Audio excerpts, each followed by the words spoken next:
you know, I got used to cooking for a family, and then I was used to cooking for two, and now for one. So this little Instapot is so much nicer, and I'm just looking up recipes that are for the mini Instapot, and this is one that I just saw online. I mean, I'm winging it a little bit. I'm cutting up a half a red onion. I believe it said like a fourth a cup of an onion or something like that. But so I'm just gonna do the whole half because I really love the flavor of onion and garlic. So I typically overdo those a little bit. And I always cut the root off last because it's where the fumes that sting your eyes come from. And sometimes I'll actually burn a candle because that will burn those fumes. It won't bother your eyes so bad. But I'm just going to throw my onion in. I'm going to saute in the Instapot half of that onion. And then garlic cloves, I've got 1, 2, 3, 4, 5 of them here. They're not very big. What I usually do is I smash them, and then I take off their shell after they've been smashed. When you smash them, garlic, it releases its flavor, and so that's why I do that. And it makes it easier to take off the shell, although sometimes people can also like put them in a bowl and just shake it and it comes off too. But I usually do the smash technique.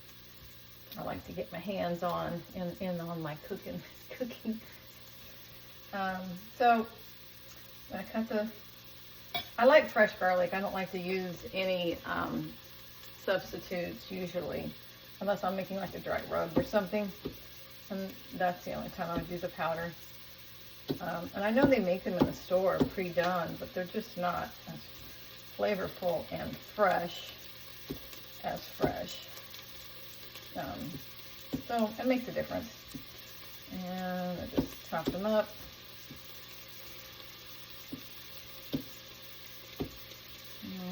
Turn them one way and then I just turn them the other. Again.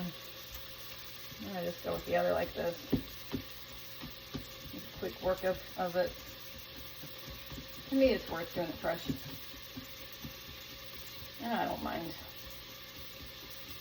being a sous chef. All the chopping. And I just want to go the other direction.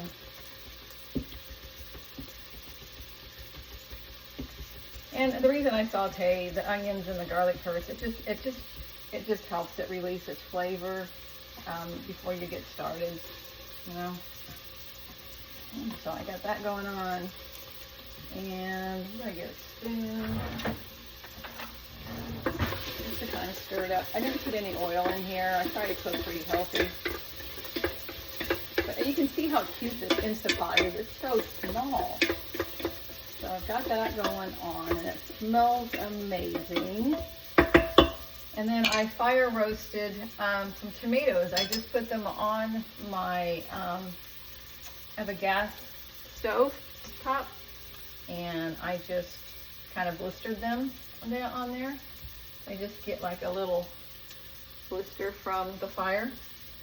And these were the vine ripened kind, so they should have some good flavor. In the summer, I have them coming out of my garden, but this time of year, there are none left. And sometimes I can, but I don't have any of that left either. So these were store-bought vine ripened. And I think I'm gonna just throw these in here.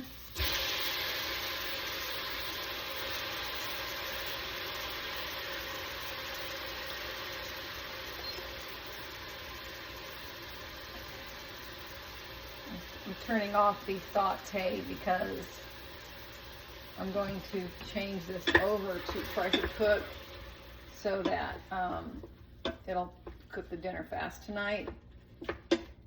And unless you're going to do a slow cooker, why not? And these are just some high quality whole tomatoes that I got out of a can. And this here is just coconut cream, or you can do milk. This is a creamy milk, kind of a mixture. And I just love that. And then I cut the chicken up into, with just scissors. It's a good chicken too. But I cut it up with just scissors into bite-sized pieces. And I'm going to throw all that in there, minus that. I'm going to wash my hands just because I didn't really touch the chicken, but I always like to be super careful about cross-contamination when it comes to chicken. It's just kind of my germ phobia from my nursing days. So we're going to be putting the pressure cooker on. About 10 minutes is what it's going to be. First, I'm going to add a tablespoon of curry, red curry, and then I have this wonderful spice. Let's show what that is. If you can see that.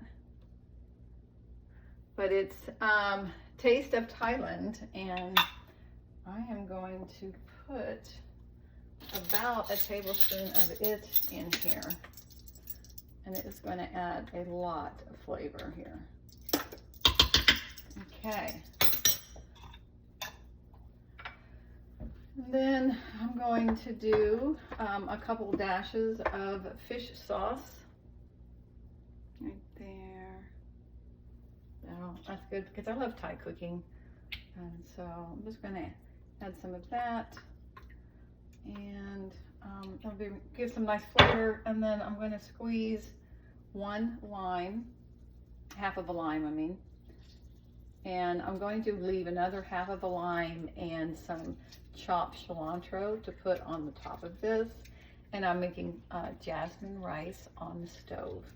And so I can put this over the rice and then serve it with a sprinkling of fresh green cilantro with lime wedges. Makes a wonderful Thai dish.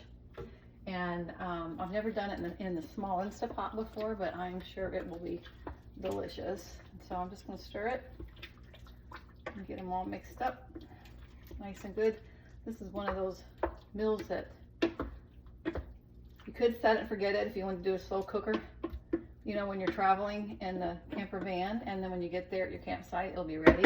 I have done that many times with a slow cooker function, but today I am doing the pressure cooker. So the pressure cooker, 10 minutes, and then start.